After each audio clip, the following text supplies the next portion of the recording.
Got a couple of stories, little vignettes that will eventually make their way into a one-man show about growing up Catholic in Cleveland, Ohio. The receiving area of Cleveland Hopkins Airport was full of families waiting for their college students to come home for Christmas break. You could tell by the number of couples in their 40s and 50s wearing university sweatshirts and caps, looking expectantly at the gate. This was pre-9/11, mind you, when you could actually go all the way up to the gate to wait for people.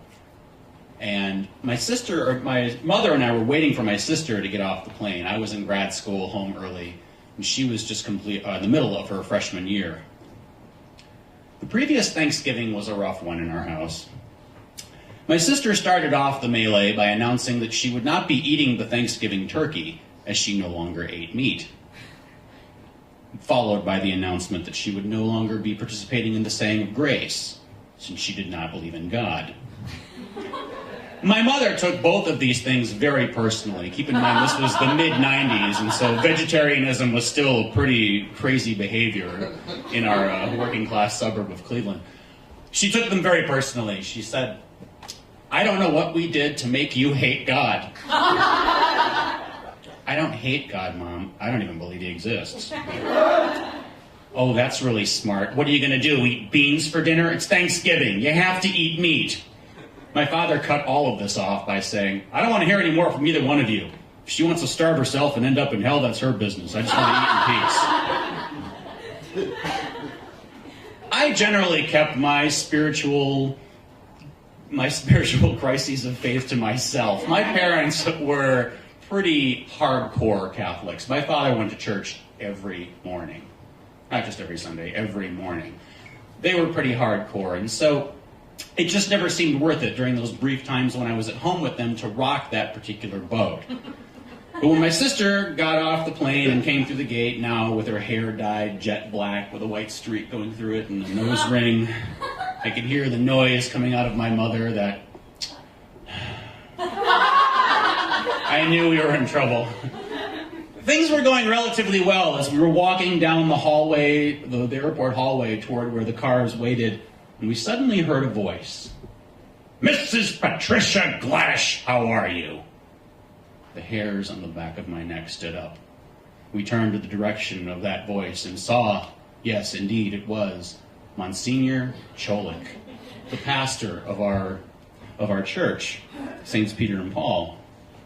Now, my memory of Monsignor Cholik was a very tall, imposing, humorless man who held damnation in his hand.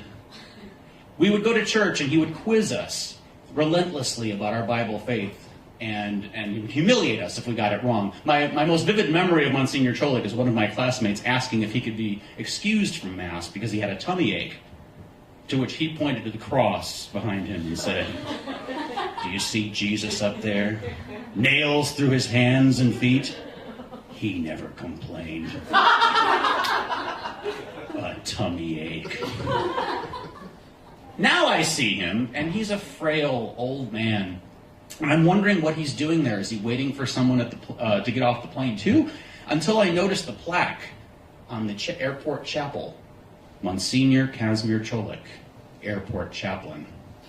This was his post-retirement part-time job. So he and my mother began bantering back and forth when suddenly he turned to me and said, "So, Kevin, are you still going to church on Sunday?" Suddenly I was 10 years old again. I can't lie to a priest. So I put on my best "aw shucks, you got me" attitude and said, "Yeah, well, no, not every Sunday," which meant none at all. Expecting to get a little bit of a guilt trip, I was not prepared for the torrent that would follow. "Your parents sent you to Catholic school, and for what? I suppose you can't be bothered to wake up for Mass on Sunday. I suppose you need your beauty rest." Now, if you're imagining the drill sergeant from the movie Full Metal Jacket, you're not far off from what that moment was like. It went on for what it seemed like an eternity, and finally built into the crescendo of, "And what do you have to say for yourself?" And the only words I could think of, the only thing I could think that would come out of my mouth in that moment, the only thing I could think to say was, I'm a good person. To which he replied, have you ever heard of the sin of pride? My mother immediately interjected, seeing that things were going badly and hoping to stop him before his attention turned to my sister with her demonic piercings, and got us out of there pretty quickly. In the car ride back, my sister couldn't help herself. So, she said, how did that feel?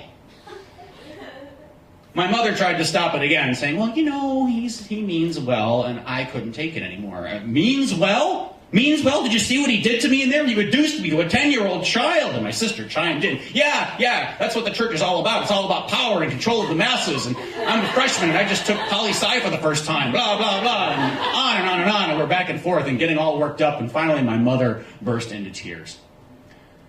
I don't know what we did to make you hate religion so much. I said, Mom, you didn't do anything. You saw what happened in there. She said, oh, for God's sake, he's just an old man. You can't understand why nobody goes to church anymore. How would you like to be him, sent out to pasture at an airport chapel, no less? Well, that shut us up for a little while. And that night, at Christmas dinner, there was no talk of going to church, only some vague references to opening presents when your mother and I get home from Mass, when my sister suddenly piped up with, why don't we go to midnight Mass like we used to? What? I couldn't believe it. The sound of silverware dropping could be heard through the entire street. My parents were so happy, you could just see it on their faces, that there was no arguing with this. She said, yeah, it was fun, like we used to do. So later on, while we were washing the dishes, I came up to my sister and said, what the fuck? What's going on? And she said, no, I know, it's crazy, but it's been a hard year for Mom and Dad with both of us being out of the house, and I just thought it would be nice if all of us were together. Well, my first reaction was to want to strangle her for making me look like the bad guy, but I realized that she had a point. So that night we went to church. And it was dull. It was so dull. But the choir sounded great, and my sister and I spent the whole time pretty much giggling and laughing and spreading gossip and wondering who was wearing a toupee. Pretty much the same things we did when we were kids. And at the end of it, we had to admit that, yeah, that was almost kind of fun. So when we dropped my sister off at the airport, there was a sadness in the air of a good time come to an end. We weren't all going to go to Mass as a family ever again, and we knew it. And when my mother and I walked back down the hall toward where the cars were waiting, we both quickened our step, I could swear, almost to a run when we passed by that chapel.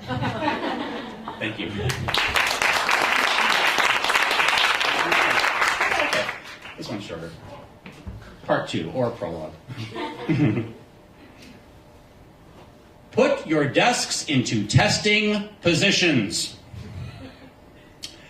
This pronouncement was made every Friday by Sister Mary Mildred Marie in anticipation of the most dreaded ritual of my 13-year-old life, the catechism test.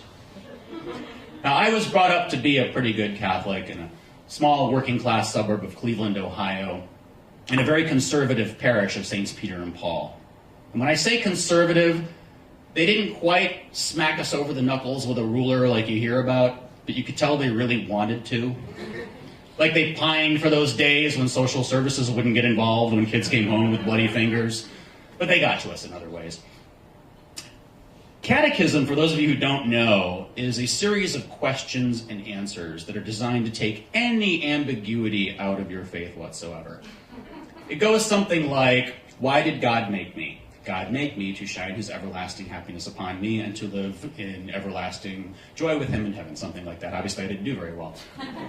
And the whole point was to get it right, to get it exactly right. And the tests consisted of memorizing the answers to the questions and writing them down perfectly. So if you mixed up an A or a the, or if you said eternal instead of everlasting, you got docked points.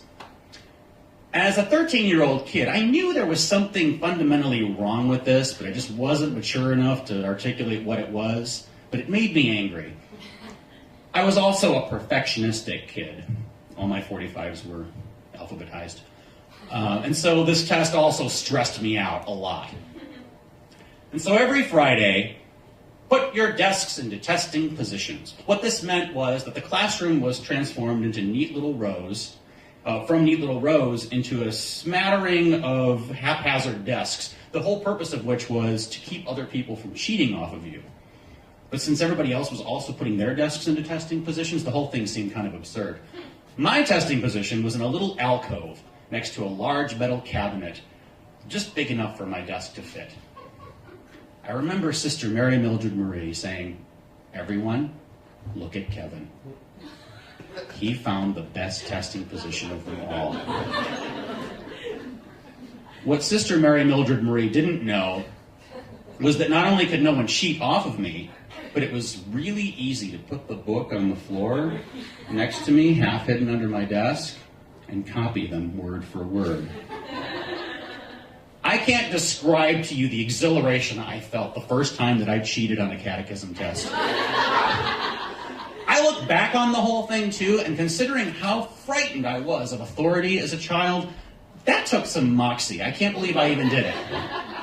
I remember the first time I took that test up to Sister Mildred Marie, shaking with both anticipation and adrenaline, and gave it to her, and that Monday I got my test back, and I got 100%. Now my best friend, Tony, hated me.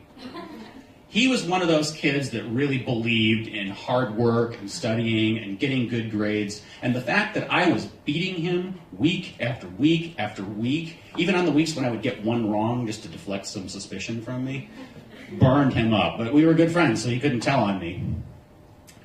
So he would always say, "Kevin, you're cheating, and that's shameless." Which wasn't entirely true. I had a lot of shame when I was a kid. Ashamed of a lot of things. Ashamed of not being a good enough son to my parents. Ashamed of not being a good enough student. Ashamed of quitting Boy Scouts before I got my Eagle badge.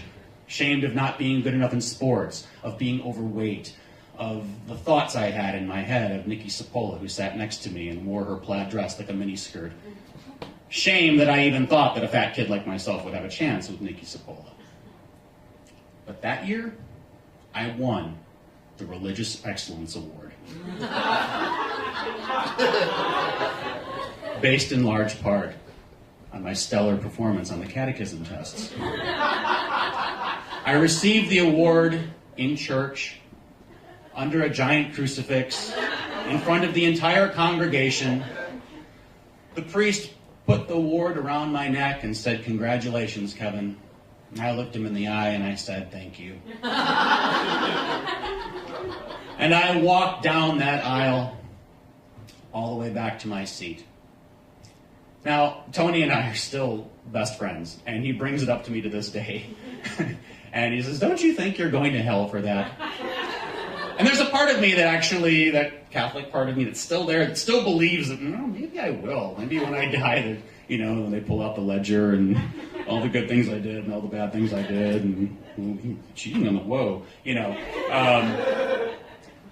But having lived so much of my adult life, trying to get so many things right for so many of the wrong people and for so many of the wrong reasons, I look back with fondness on that kid in that moment. Because when I see him, in my mind's eye, walking down that aisle with his stolen Religious Excellence Award, pride in his eyes, I want to know that kid. I want to be that kid. Head held high, a smile on his face, Sinner of the Year medal around his neck, and not an ounce of shame. Thank you.